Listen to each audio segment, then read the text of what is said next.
Assalamualaikum warahmatullahi wabarakatuh. Kembali lagi di Bimbel Online Lulus ASN. Mudah-mudahan kita diberikan kemudahan dan kelancaran dalam belajar untuk mengikuti tes CPNS. Mudah-mudahan kita semua bisa lulus. Amin ya rabbal alamin. Baik, insya Allah hari ini saya akan berbagi terkait dengan tips atau cara untuk membuat slide pada saat nanti kita masuk pada kompetensi seleksi kompetensi bidang ya atau SKB. Dan ini adalah tahapan kedua setelah kita masuk dalam ranking SKD. Mudah-mudahan bisa bermanfaat. Baik, langsung saja akan saya share screen. Cara membuat slide presentasi untuk SKB praktik kerja atau micro teaching. Baik, perkenalkan sebenarnya nama saya Khairul Rijal Widya Iswara Balai Diklat Keagamaan, Balai Diklat Keagamaan Palembang, Kementerian Agama. Mari sama-sama kita mulai dengan membaca basmalah Bismillahirrahmanirrahim.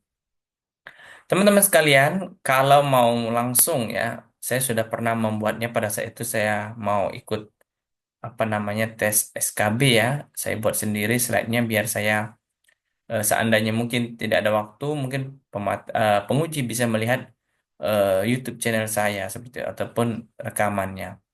Tapi tetap saya menyiapkan materinya dan siap untuk mensimulasikan ketika penguji hendak memberikan saya eh, kesempatan untuk mempraktikkan ataupun melakukan micro teaching ya. Karena pada saat itu saya jujur saya tidak tahu tema apa yang akan saya bawakan, tapi karena saya mencari informasi ya ternyata yang agak sedikit cukup viral ya, masyarakat multikultural atau kalau kita dengar secara tagline yang sering kita dengar adalah namanya moderasi beragama. Bagaimana kita beragama bisa dengan cara yang moderat ya, tidak ekstrim ke kiri ataupun ke kanan. Ya dalam menyikapi ya dalam apa namanya dalam dunia sosial ya atau bermuamalah. Baik, teman-teman bisa lihat di YouTube channel saya ya. Di sini sudah saya taruh dan cantumkan. Nanti saya juga cantumkan di deskripsi tentang praktik kerja atau micro teaching CPNS dan temanya adalah masyarakat multikultural. Baik teman-teman, untuk tips yang pertama adalah cover atau slide ya. Ya, kita memiliki memakai ya. Nanti saya di akhir ada rekomendasi mau pakai PowerPoint, mau pakai Canva ataupun pakai yang lainnya ya. Silakan untuk dipakai disesuaikan dengan kemampuan kita masing-masing. Pada cover, teman-teman sekalian perlu disampaikan bahwa kita perlu menyampaikan apa judul materi yang akan kita sampaikan. Misalkan kita mengajar eh, guru SD atau dosen ya, atau seperti saya Dwi Suara. Maka saya memilih judul Masyarakat Multikultural. Jangan lupa nama yang kita akan apa namanya nama kita dan juga formasi ya. Kemudian selanjutnya teman-teman jangan lupa tujuan slide yang kita buat itu apa. Yang pertama menunjukkan kemampuan mengajar atau menyampaikan materi. Yang kedua menyajikan materi secara runtut ya. Kenapa runtut ya? Karena dia jangan sampai sudah pembahasan ABC langsung ke A lagi ya, tapi dia harus menerus runtut ya. Jangan lupa menarik, buatlah slide itu semenarik mungkin sehingga yang mendengar atau melihatnya juga merasa mudah untuk memahami.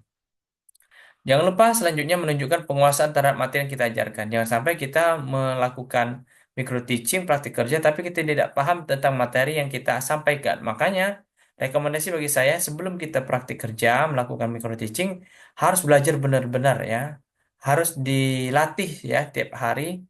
Sehingga ketika pada saat ujian ataupun praktik kerja, kita sudah sangat terbiasa untuk memberikan materi yang akan kita sampaikan.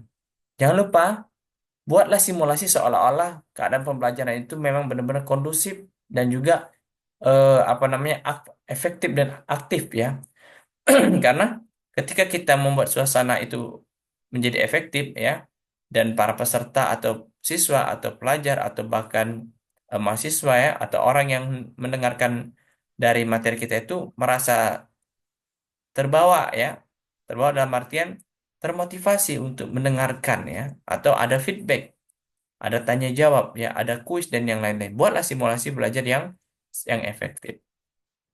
Nah, secara umum ya, ini slide untuk micro teaching. Cover slide jangan lupa judul materi, nama peserta instansi ya, tujuan pembelajaran ya, SMART kompetensi dasar ya. Kemudian pendahuluan jangan lupa disampaikan terkait dengan fenomena, hubungkan materi dengan kehidupan sehari-hari. Yang keempat, penyampaian materi ya poin-poin penting dibuat apa saja yang perlu dimasukkan ya. Contoh kasus ya, contoh seperti saya multikultural.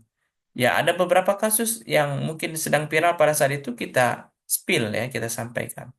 Jangan lupa disampaikan juga ada latihan, ada evaluasi sehingga kita bisa mengevaluasi materi yang kita sampaikan ini bisa mereka jawab ya atau mereka diskusikan ya dengan forum diskusi. Dan terakhir, jangan lupa disimpulkan materi tersebut dan refleksi. Tips untuk teman-teman sekalian, jangan lupa gunakan font yang jelas. Bisa pakai Arial, Calibri, atau Sego UI, atau font yang lainnya. Intinya, dia terbaca dengan baik. Maksimal setidaknya ya, setidak slide itu 5-6 kata per baris. Dan 5-7 baris per slide. Nah, itu setidaknya. Kenapa? Karena kalau terlalu banyak, tidak enak melihatnya ya. Terlalu monoton.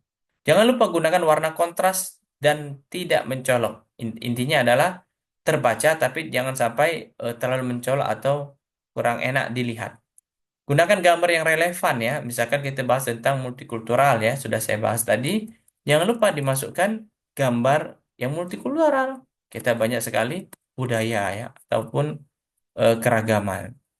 Kemudian jangan lupa teman-teman jangan terlalu banyak teks dan animasi, mungkin gambarnya mungkin ada bergerak ya. Mungkin banyak teksnya terlalu rapat sehingga tidak terlihat estetikanya seperti itu. Tools yang digunakan, nah ini sudah saya sampaikan di awal bahwa boleh teman-teman pakai Microsoft PowerPoint, Google Slides atau pakai aplikasi seperti Canva ya, whiteboard online atau Jamboard atau semua yang tools yang bisa kita pakai atau kita kuasai. Sehingga teman-teman bisa mempraktikkan ya atau melakukan praktik kerja ini micro teaching dengan persiapan yang sangat matang seperti itu ya.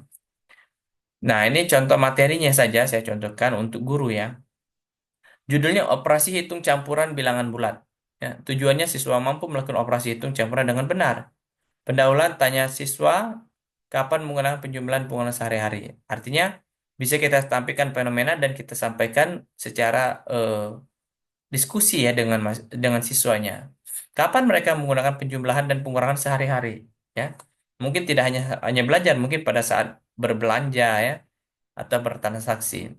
Kemudian materi inti berikan contoh soal dan penyelesaiannya. Jangan lupa kasih juga latihan soal singkat dan jangan lupa diskusi dan juga terakhir ditutup dengan review konsep dan berikan pertanyaan reflektif yang bisa membuat mereka semangat kembali kemudian mereka mengulang materi yang telah disampaikan sehingga mereka benar-benar memahami apa yang kita telah sampaikan.